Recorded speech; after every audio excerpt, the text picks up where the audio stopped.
What's up everybody, I'm Rick. And I'm Anna. And welcome to our bucket list channel, a channel dedicated to us realizing our goals and dreams and sharing them with you. And today's video, we're talking about one of the goals that we just realized, which was to read Watchmen, the comic Watchmen. Come have fun with us and don't forget to subscribe. That's also something that's interesting with our bucket list, is that it also includes a lot of cultural stuff, not only traveling and doing things. yeah, but also watching shows that we've always wanted to watch and never did. And in this case, reading a comic that we've always been interested in but never read. We're gonna have a first part, which is gonna be mostly spoiler free, and then delve deeper into spoilers about what we thought of certain plot elements, the one that jumped at us the most, and what we want to talk about basically, but with spoilers. We'll warn you when we get to the spoiler parts in case you don't want to be spoiled for Watchmen, which I think is the kind of work that you want to go in knowing as little as possible. Yeah, you definitely don't want to get spoiled for this one. Yeah. So before we get into our conversation per se, just a few facts about Watchmen. Facts. Yeah. Written by Alan Moore. Artist is Dave Gibbons and colorist John Higgins. Alan Moore, also a writer of V for Vendetta. I don't know if you know. I know of it. Highly regarded in the comic communities as one of the, if not the best comic book writer. Oh, really? Depending on who you talk to, these Yeah. things are always subjective, but he's highly praised in most of his works. Published by DC Comics between 1986 and 1987. The comic was a great success, the 12 issues of it, highly regarded in the comic industry and frequently considered as the greatest series of graphic novels of all time. So yeah, these are the quick facts. What did you think of the comic without spoiling it for the people out there? It's extremely interesting to read. I really liked the design, the drawing style. The art? The art, yes, thank you.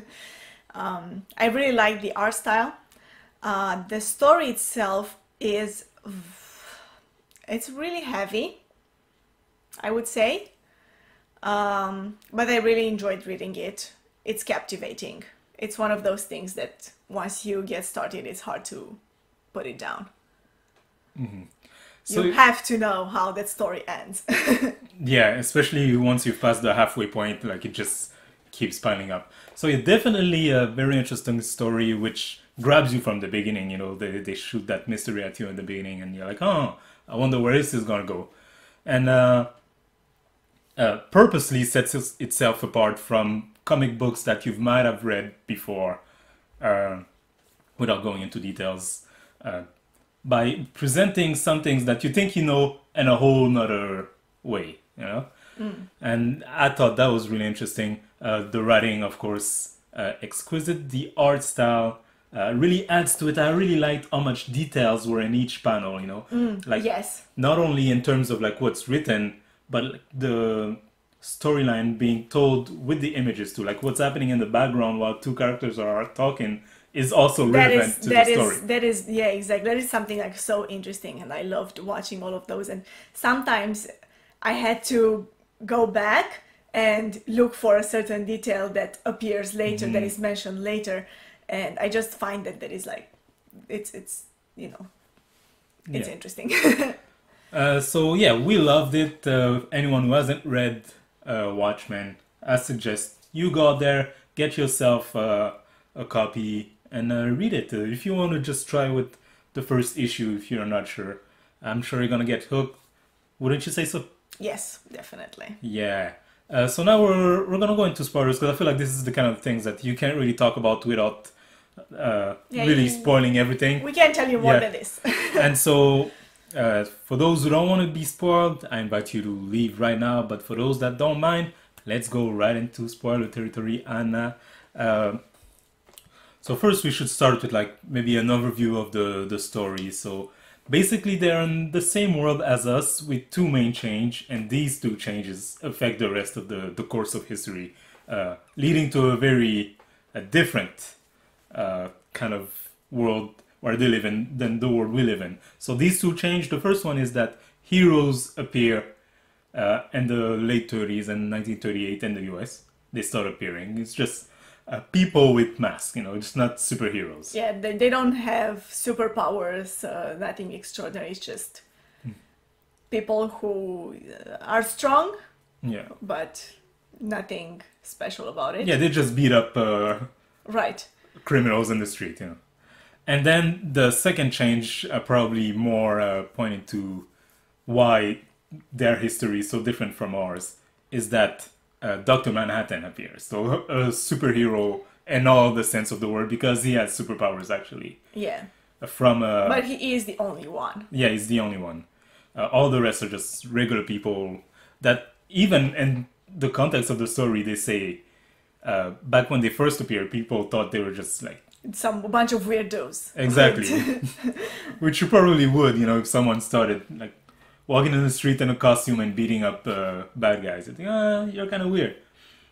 But yeah, second change, Dr. Manhattan appear, and in the total opposite sense, while these heroes from the 30s and the one that comes after them don't have powers, Dr. Manhattan has all the powers. He's, Right.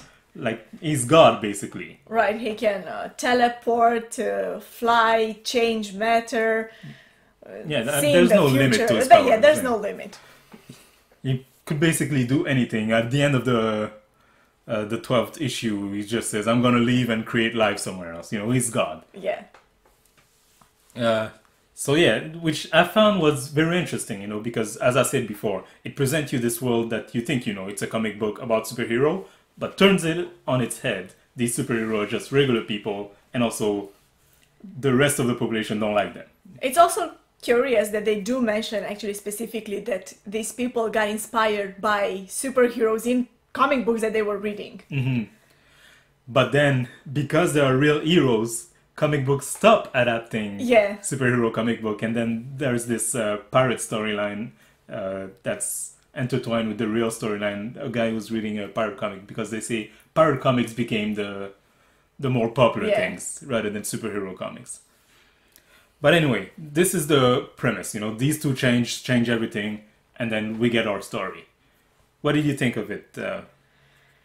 So for me, there are two things that I liked about it in particular. One of them was really set up pretty much from the beginning, and that is that they talk a lot about what prompted these people to become masked superheroes. It feels so real that it's not like superheroes in other comic books where they're like driven by this like extreme sense of justice or need to do something good or some event in their past that made them want to protect the innocent or something. Like, it's nothing that great. They even say like, oh, we are probably weird, we're a bit kinky, we know. have our own motives, we dress up with these stupid things, we put on capes just because we saw it in a comic book and we thought Hollis that's in how... his book mentions that like, oh, a lot of people were saying it's a sexual thing. He says, for me it wasn't, Yeah. but for some other It it might have been. Yeah. Like, he even mentioned that there were actually very few who were driven by this sense of justice. Most of them were just curious, thrilled by the idea of, getting into those fights, into those situations Yeah. against guys who were doing bad things, but they weren't destroying the world. They were just probably street thugs. And so I wanted to delve into, before we get into some story elements, some of the characters. The most interesting characters, in my opinion, probably Sally Jupiter, one of the old ones. Who retired long ago. The mom of Silk Spectre. She's basically portrayed as a woman who's drawn to this guy who's no good for her. Which is something that happens to everyone. So the fact that she acted as a masked vigilante doesn't make her in any way above, the human condition. Yeah. She's just as susceptible to like all the emotions and all the, the life experiences and all the drama and the tragedy of human life. Yeah, and to her it was really more of a marketing scheme, she was trying to get rich out of it. Yeah. And so, in the purest sense, she's a regular person, to her it's her job, she's trying to get money out of it, and other stuff happens to her just like other stuff happens to everybody else, And a lot of superhero comic like to taunt themselves as being like, oh, he's a hero, but in his regular life is a regular guy, Mm-hmm. And they achieve that to a certain extent, but to certain degrees too. But this and Watchmen, I feel like they really do it too.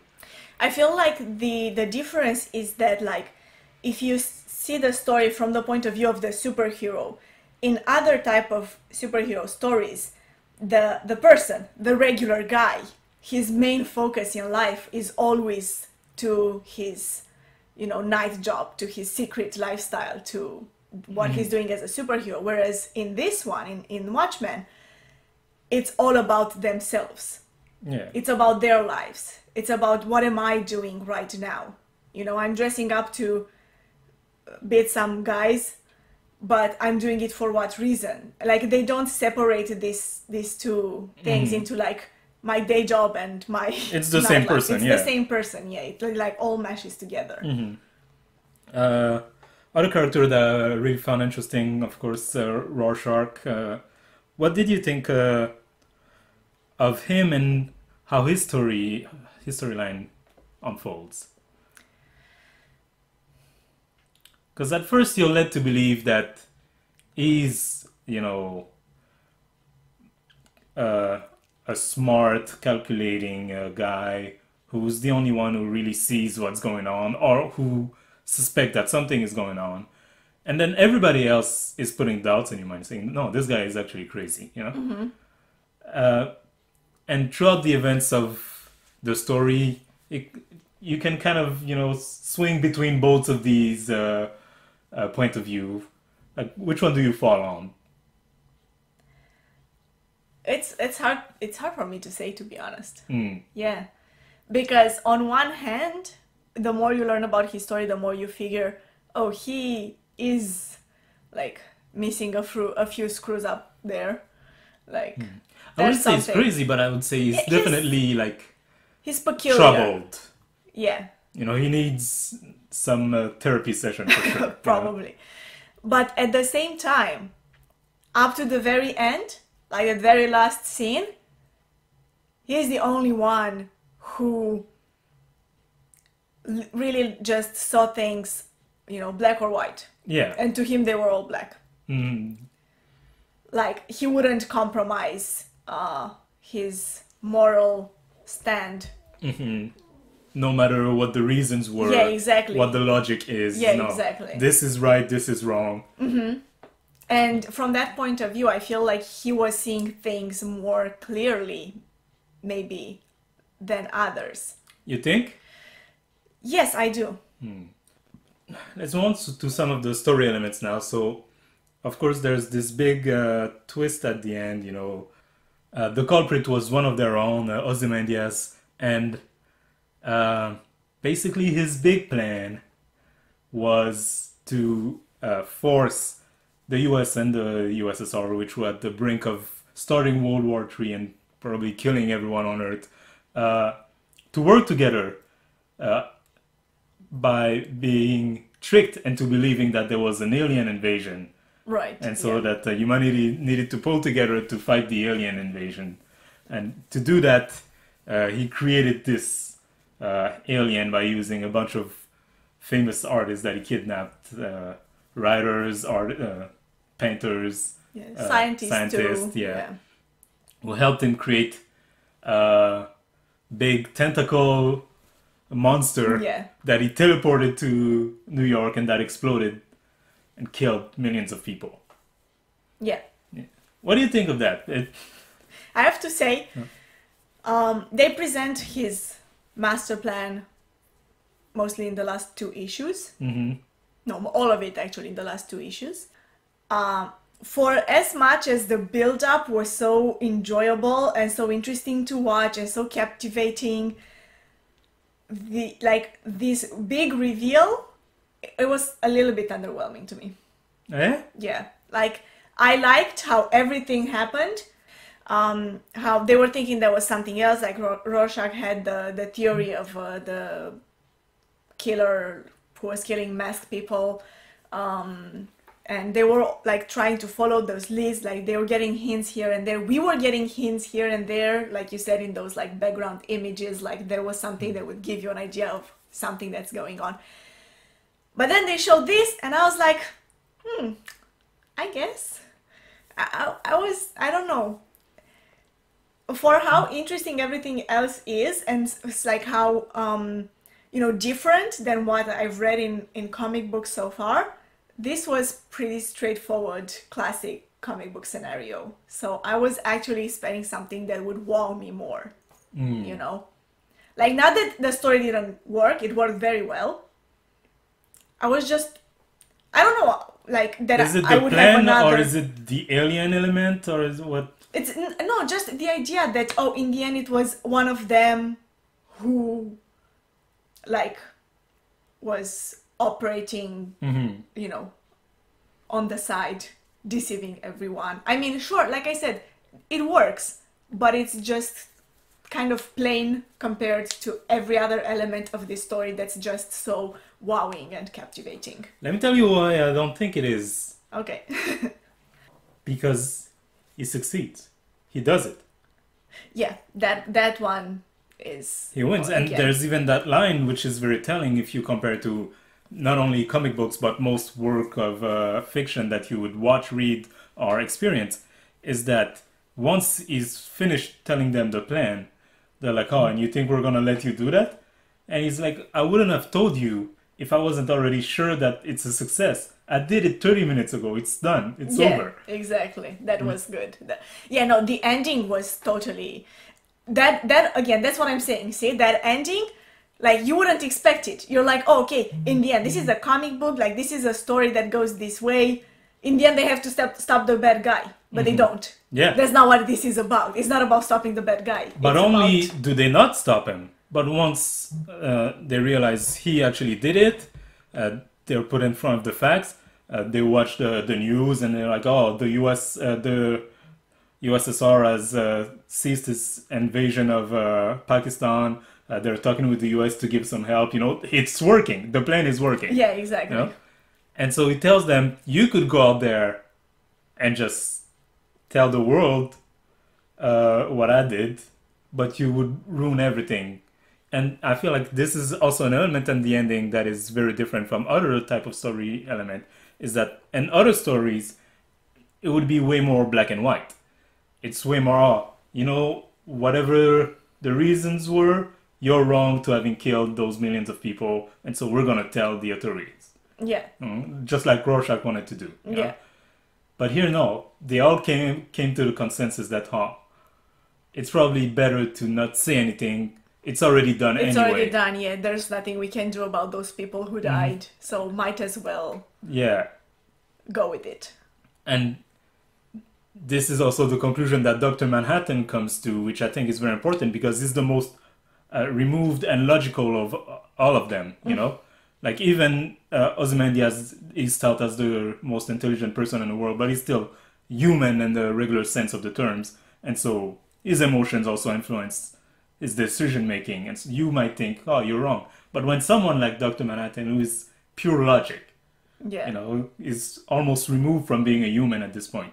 He doesn't understand the human condition. He doesn't even understand why Julie wanted him to save the world, Right. And so someone who is purely working off of logic says, you know what? He's right, actually.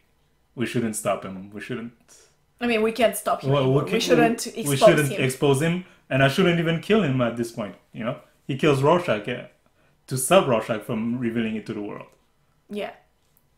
I see the logic in it, But I mean, I can't help it. I'm so human. I would have been Rorschach in this situation. I'd have been like, no, it's what you did was wrong. Yeah, it's the eternal debate. Would you kill the million to save the, or would you kill the one to save the many, you know? Yeah, exactly. But yeah. Other very interesting things that happens throughout this story is that it's, as we said before, intertwined with another storyline, that of the Black Bolt, which is a comic that someone inside of the comic reads, very meta. And it serves as kind of its own story, but also a mirror of yeah, it's a kind of a parallel. yeah, what's happening in the storyline, especially when you compare to a little bit of what Ozymandias, is going through, because the guy in the Black Bolt comics, to achieve his goal, is ready to literally, go on top of the bodies of his comrade, Yeah, yeah, exactly. What I really liked about that, more than just the story itself, is how it was told. That you would get passages of that comic book story, that pirate comic book story, like intertwined with the conversations that people were having in the street. Like you would hear conversations here, conversations there, then see a paragraph of that storyline, and then some more conversation. Like it really gave you that feeling, and it was really, like, I think really an organic feeling of when you're reading something there and there's people around you. Like you're reading your story, like say in the street by the newsstand where the guy was usually reading it, and people in the street, they're walking by, they're talking about something, and it felt very, very, like organic. It felt real, and it was very interesting to see that. Yeah, what's interesting also with not only this guy reading the comic, but also the newsstand, the newspaper guy, and the two ladies that we see sometimes, and the doctor who as at the prison with Rorschach, is that we follow also their stories, and you're not really sure where is this going. Is this just to build the world? It serves to build the world too, but at the end they all converge at the same spot around the newsstand, and they all die. Right. I thought that was also very interesting, because you followed them throughout the thing. They were just regular characters in this whole storyline. Most of them had nothing to do with the main storyline. Yeah, exactly. Like they were barely touched in any way by the main characters. But in the end, they're at the center of it. Yeah, exactly. And actually, there's one more thing that I wanted to talk about. Like I said in the beginning, there were two things that I liked about this comic book the most, and one of them was how the characters were presented, being so realistic. But the other one was the whole like time wrap thing, the way Dr. Manhattan perceives time. I found that like it was one issue only about that, where we actually see his whole life story, but it's as if to him he lives it and he sees it all at the same time. He doesn't say I was or I will be. He always says now I'm here, now I'm here, now I'm here, but it all happens at the same time, like in 1 second. Yes, exactly. As he drops a photograph out of his hand, he just sees everything happening at the same time in his mind. And I thought that was like it was so well done. Like the way the story was like developing, the way it was told. I liked it so much. It's also so interesting when he talks to people, because he talks to them with that knowledge of time, but also because it's simultaneous, it makes for weird conversation. For example, when he talks to Julie, it's like, oh, in 5 minutes you're going to tell me about how you're sleeping with Dan. And she's like, oh, you already know? She says, no, but you're going to tell me. And then she tells him, and he's surprised. Yeah, exactly. And then she's like, well, but you already knew. Like, how does that work? But exactly. Like, and I think they did a very good job at describing it, that doesn't see in the past or in the future. He can't change it. He just knows it all at the same moment. But he can't change, like, if in 5 minutes when he finds out he's surprised by the knowledge, he will be surprised by it, even though he already knew that it was coming. What is it that he says? We're all puppet. I'm just a puppet that can see the strings. Yeah, exactly. Exactly. That was so good. Like, I loved that. Yeah, I love the Dr. Manhattan. He's not always there. You know, they use him sparingly, which is probably the best thing because he's so powerful that, you know, he becomes that, like they say in the comic, that Deus Ex Machina, you know, who could solve everything by just being there. Yeah, And so it's better to put him away, literally, put him on Mars. Last thing that I wanted to touch on, at the end of each issues, there are letters, newspaper articles, chapters from books, like material to help build the world related to that chapter that you just read. What did you think of that? So a few times I've read all of them, obviously, but sometimes I was reading it and I was thinking, okay, like this tells me something, this tells me a story. Like, for example, that one where it was like an extract of the book of one of the old superheroes. Hollis's book, yeah. Yes. And it gives you something, but then sometimes, like, the information that you get from it was like so small that you're thinking, even, you know, you don't really need it, but at the same time it gives that like little touch of making it even more real. Yeah, like, it's world building. Like those small characters who like don't really, they're not really part of the story, of the main story, but they create the world. Yeah, like that was, I found that very interesting. And a few times it helps you like get another perspective on the chapter you just read or the issues that you're going to read afterwards, you know. Any last comments, any things that you'd like to point out that we didn't talk about? Yeah, I want to say this, like we didn't really talk about that. It's not easy to read. Like there are parts that really get to you, you know, story-wise. There are parts that really touch you, you know, more deeply, more profound. Maybe because it does feel that like so realistic, it makes you, you know, reflect more. So, you know, maybe you want to keep that in mind for when you read it. But, you know, that being said, you should definitely read it because it's just so good. It's totally worth it. It was great. I feel like it ends on a very good note, like interesting note, which is the newspaper assistant finding oh yes, we didn't even Rorschach's mention journal, that. which probably reveals like the whole plan. So we didn't actually talk about that. And now that I think about it, it means that he didn't actually succeed. Because as soon as they will, that's what the ending says, right? Yes and no, because that newspaper was already in their world, something that a lot of people were thinking is just, you know, full of propaganda, full of lies, anti-Semitic. Yeah, but you know, the story is out there.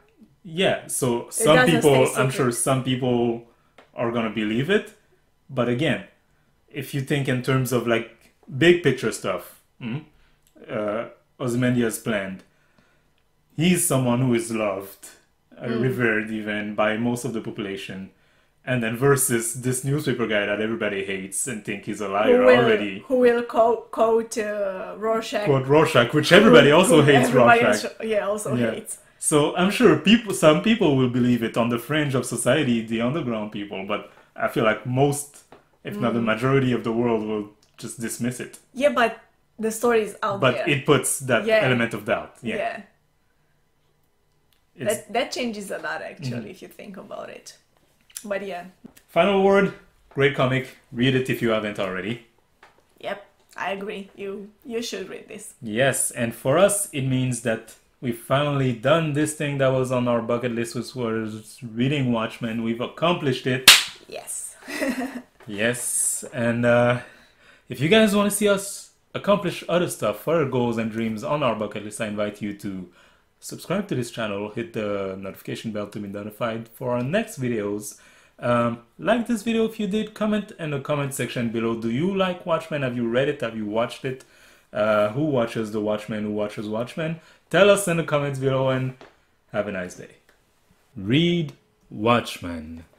And so bucket list doesn't always have to be about like learning stuff or experiencing travel related things. It can also be about like cultural and entertainment products. And in this case, it's a comic book that we want to read. We want to read Watchmen. Very famous comic book made into a movie, now being made into a TV show. But I don't know for you, but I have no idea what it is. No, me neither. I've never read it. I mean, I have an idea of what it is because I've seen trailers for the movies, trailers for the show, but I don't know what the story is. I just know that this is a revered story that people love. It's one of the best comic book that you could read, and so we want to read Watchmen.